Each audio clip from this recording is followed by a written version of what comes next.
The uncomfortable truth picture. Two people chasing success. The first is principled. She believes in fairness, hard work, and playing by the rules. She helps others, builds trust, and sacrifices short-term gains for long-term integrity. The second is cunning. He bends the rules, lies when it's convenient, and treats others as tools.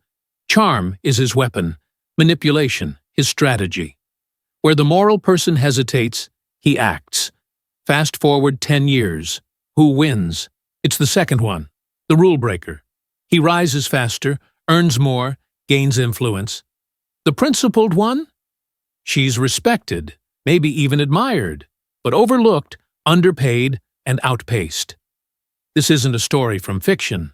It's a pattern we see in politics, business, even social media. The winners aren't always the kindest or the most honest. They're often the boldest, the shameless, the strategically immoral. And that raises a deeply uncomfortable question. Why does the world reward the immoral? Enter Friedrich Nietzsche, the 19th century German philosopher who dared to confront this truth head-on. While most thinkers tried to justify morality, Nietzsche dissected it. He argued that traditional values, like humility, obedience, and kindness, aren't universal virtues, but social constructs designed to protect the weak from the strong. In Nietzsche's eyes, the pursuit of power, not goodness, is what truly drives human behavior and history. To Nietzsche, the so-called immoral often win not because they're evil, but because they're free. Free from the constraints of herd morality, free to create their own values, and perhaps most dangerously, free to become powerful. In this exploration, we'll unpack Nietzsche's unsettling ideas.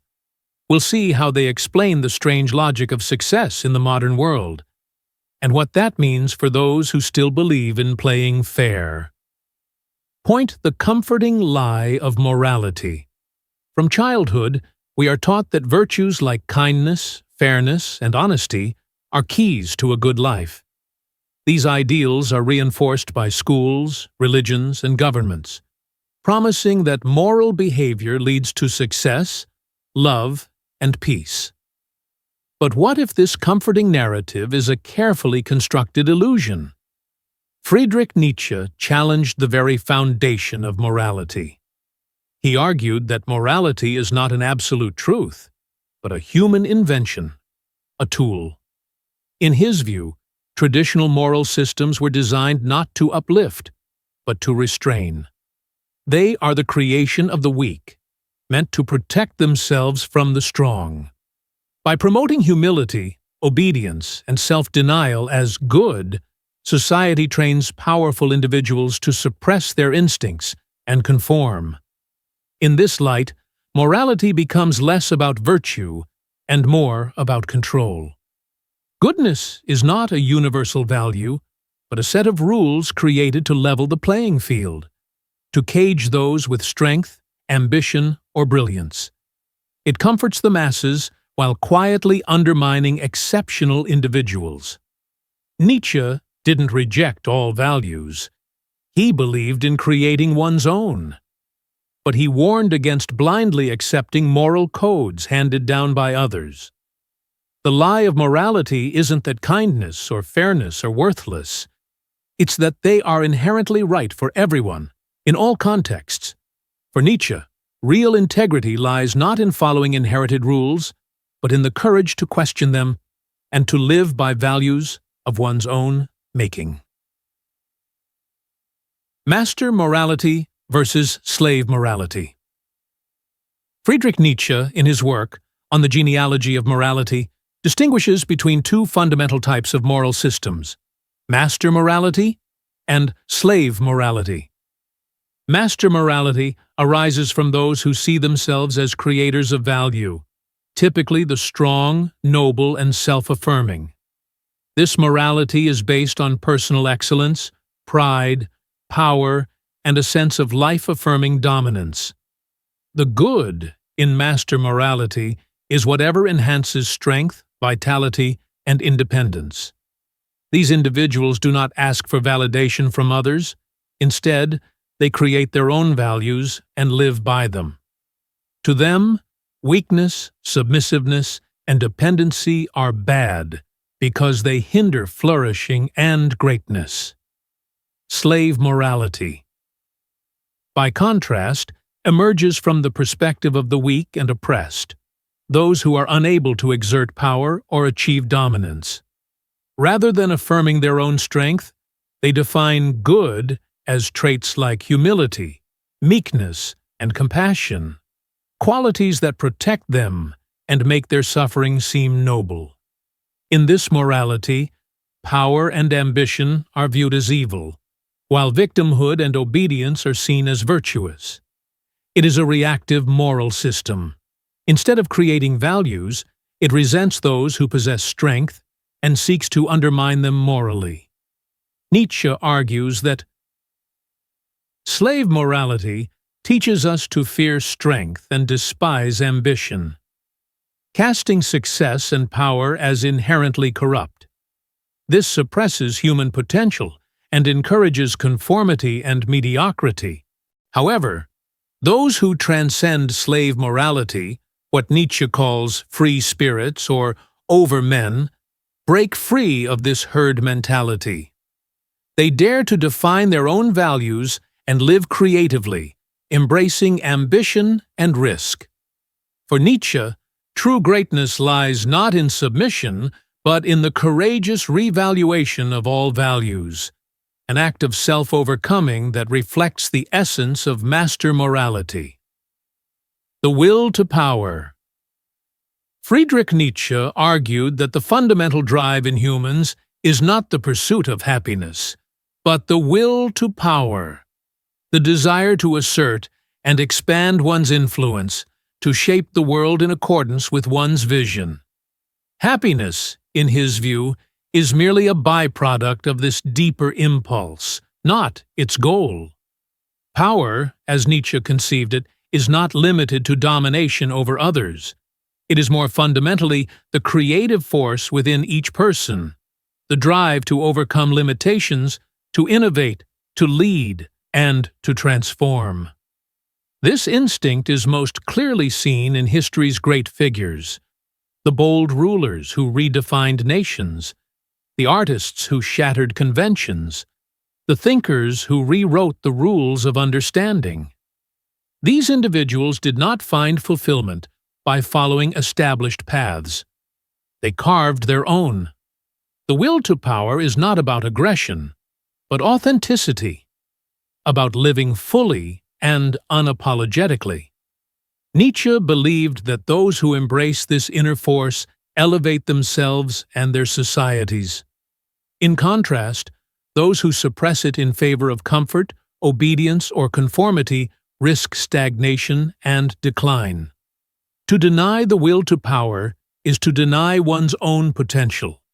For Nietzsche, human greatness lies not in seeking safety or satisfaction, but in the courage to strive, to struggle, and to create. The will to power is the engine of evolution, progress, and meaning, a call to rise above mediocrity and become who we truly are. The psychological traits of power Nietzsche didn't urge people to be evil. He urged them to be powerful. Power, in his view, wasn't about cruelty, but about self-mastery, clarity of will, and the courage to shape reality. And in the modern world, true power isn't granted. It's taken by those with the psychological traits to claim it. The most successful people, in business, politics, art, or war, consistently share 4 defining traits. Ambition, a relentless, unyielding desire to rise. Ambitious individuals are never satisfied with good enough. They see ceilings as challenges to break, not limits to accept. This hunger fuels their progress while others rest. Decisiveness. Power belongs to those who can make swift, confident decisions. While the average person hesitates or overthinks, the decisive act and act again, adjusting course without stalling. Leadership isn't about knowing everything. It's about moving forward when others freeze. Fearlessness. Not the absence of fear, but the capacity to act in spite of it. Powerful people walk into uncertainty, take risks, and face potential failure head-on. Their courage makes them magnetic and dangerous. Strategic ruthlessness.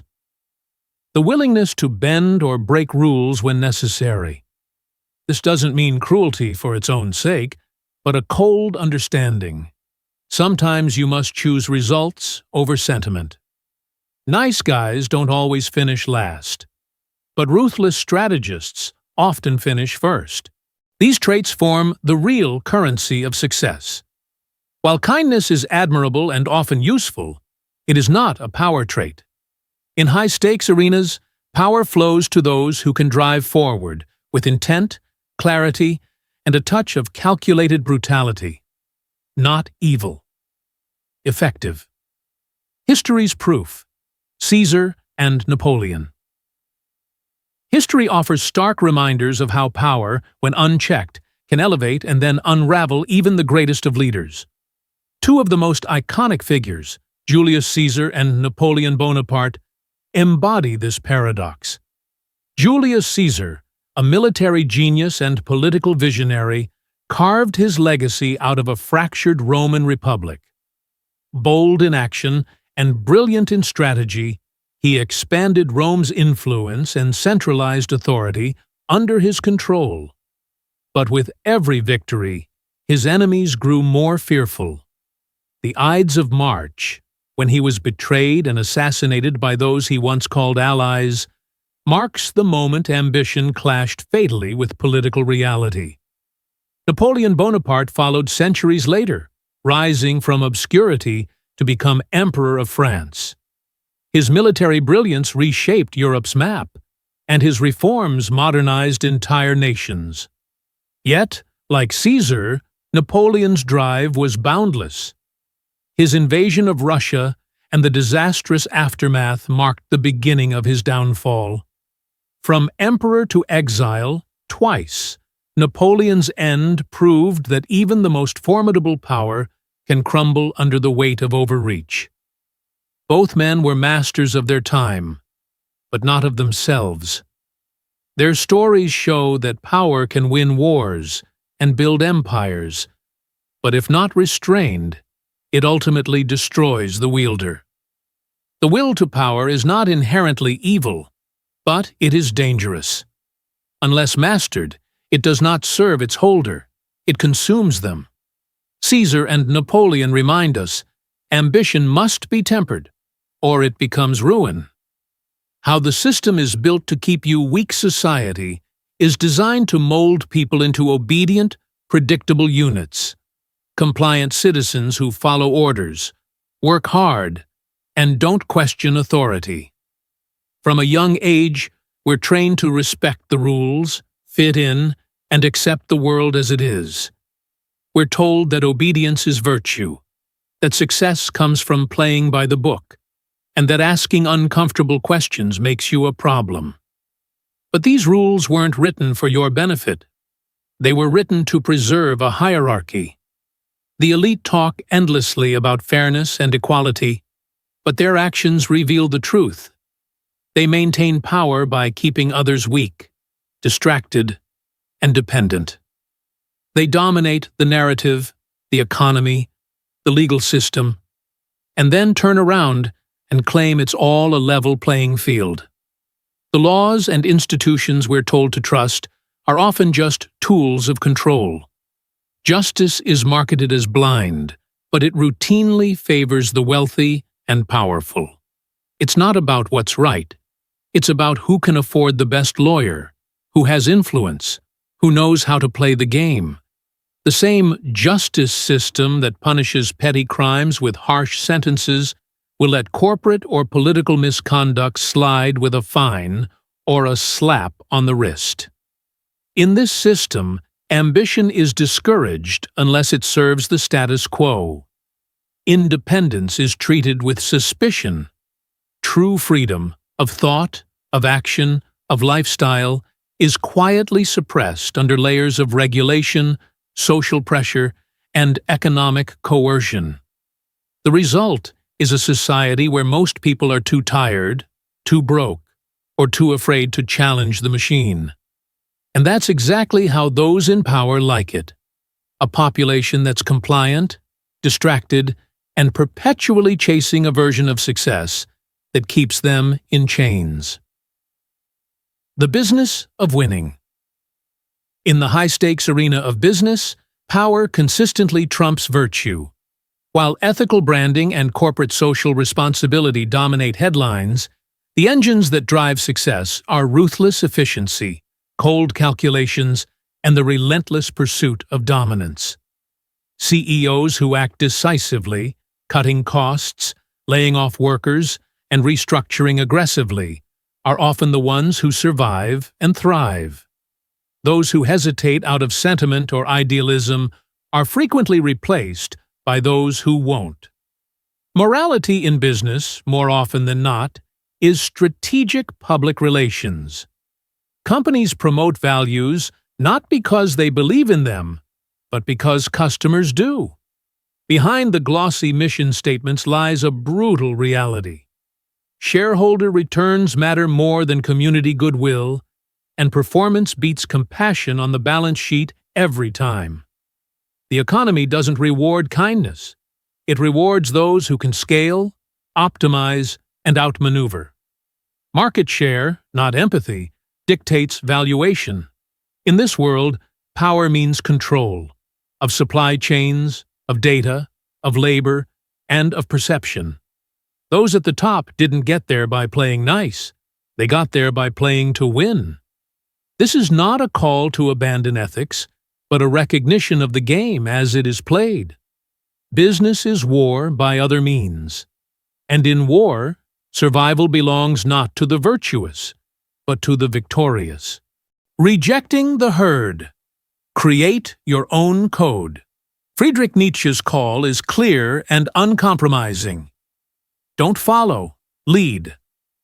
In a world shaped by conformity and comfort, he dares us to rise above the herd, to stop looking outward for permission, and instead look inward for purpose. The masses wait to be told what matters, to be handed a script. But the powerful, the truly alive, write their own. To live by Nietzsche's code is to choose discomfort over safety, truth over popularity, and creativity over convention. It is to become the sculptor of your own soul. Don't mimic the values handed down to you. Examine them, challenge them, and, if necessary, destroy them. Then build anew. Forge values that reflect your experience, your strength, your vision. Waiting to be chosen is a denial of your own agency. You are not a draft pick. You are the game. Choose yourself. Start the business. Write the book. Break the silence. The world doesn't owe you recognition. It's yours to claim. Not through arrogance, but through action. Nietzsche's Übermensch is not a tyrant. It's a creator. A person who dares to live without borrowed beliefs, who makes their own meaning in a chaotic universe. If you're still waiting for someone to validate your worth, stop. That's not living. That's surviving. And you were meant for more. The final choice.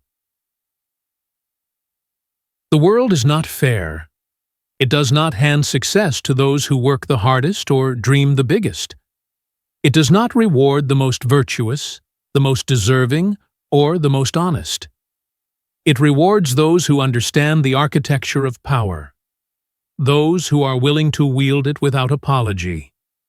To believe otherwise is comforting, but fatal. The myth of meritocracy crumbles under the weight of reality. In every field, those who ascend do so not because they are inherently better, but because they understand the rules beneath the surface, rules written not in ink, but in ambition, perception, and leverage. Those who wait to be noticed, to be recognized, to be chosen, are swept aside by those who choose themselves. This is the final choice: to be shaped by the forces around you, or to shape them.